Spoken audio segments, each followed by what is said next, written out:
Welcome to Math TV with Professor V. It's Wednesday, January 18th, 2023. Here's your integral of the day. Cute little indefinite integral. We have 1 over x square root of 4x squared plus 1 dx. And if you take a look at it, no use substitution is going to help us here, because this x, unfortunately, is in the denominator instead of the numerator.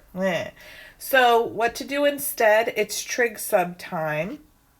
4x squared plus 1 being a quadratic expression underneath the radical. Anytime you see addition, usually we're going to use tangent theta. And then because of this 4 here, I'm going to have to be clever about how I define x. So x is going to be 1/2 tangent theta. That way, x squared would be 1/4 tan squared theta. So 4x squared plus 1 would be 4 times 1/4 tan squared theta plus 1, which is just tan squared theta plus 1. Okay, and then we can use our Pythagorean identity. Also, if x is 1/2 tan theta, then that means dx is equal to 1/2 derivative of tangent theta is secant squared theta d theta. So now we're ready to rewrite this integral in terms of theta. So in the numerator, let's do this carefully.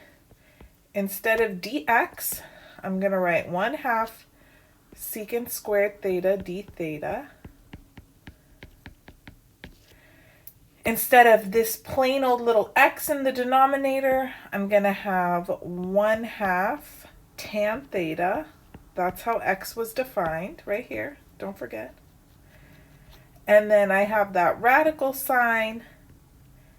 And then 4x squared plus 1, we already worked it out here, remember? 4x squared plus 1 is tan squared theta plus 1. Okay. So the whole point of doing this is that so we can simplify the expression underneath the radical, and notice tan squared theta plus 1, that's secant squared theta, and it's underneath the radical. So technically it's absolute value of secant theta, but remember we restrict theta so that we don't have to worry about the absolute value with these trig sub problems. And then let's simplify a bit further. So 1/2 cancels out, that's lovely. And I'm just going to rewrite everybody for a second. So we've got secant squared theta d theta. I have a tan theta and then just secant theta in the denominator. That's how this all simplified. Yes? Good. Now I can cancel out this secant in the denominator with one of the secants in the numerator. So we're just left with integral secant theta over tan theta d theta. And here, there's no obvious u substitution that I can do, so I'm just going to rewrite everything in terms of sines and cosines. So secant theta is 1 over cosine theta.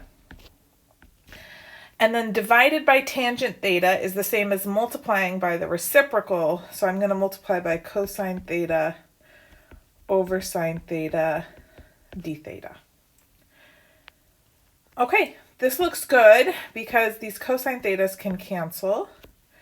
So then now I just have integral 1 over sine theta d theta. Well, that's simply integral of cosecant theta d theta. And this is an antiderivative you should have just put to memory. It doesn't come up as much as secant theta, I know, but hey, can't neglect the poor guy. Negative natural log absolute value cosecant theta plus cotangent theta plus c. If you didn't know that right off the top of your head, then add it to your little flashcard list or review sheet or something. Yeah. Okay. We're not done because remember the original integral was in terms of x's, and right now this is in terms of theta. So we have to draw a triangle so we can get back there. How do we do that? Well, remember x was equal to 1/2 tan theta.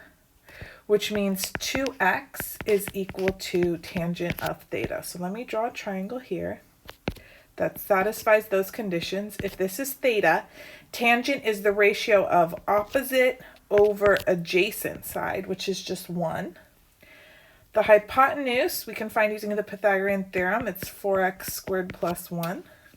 And then now I can use the triangle to rewrite my answer in terms of x. So we're going to have negative natural log absolute value.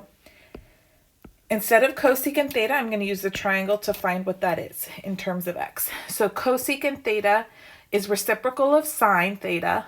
Sine is opposite over hypotenuse. So this is going to be hypotenuse over opposite. So that's going to be square root 4x squared plus 1 over 2x. Plus, now cotangent theta, that's reciprocal of tangent theta. It's adjacent over opposite. So that would be 1 over 2x. And then plus c. And that's it. I mean, notice both those terms have the same denominator. So if you're really interested, you could write this as rad 4x squared plus 1 over 2x plus c. Yeah, let's do that. That looks nice. And we'll box this. So that's our final answer. Hope everyone has a great Wednesday.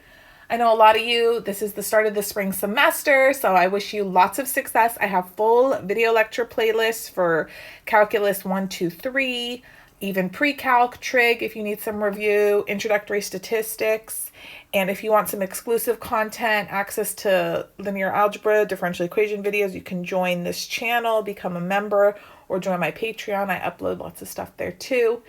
And if you just want to know what I'm up to, you can follow me on TikTok or Instagram at Math TV with Professor V.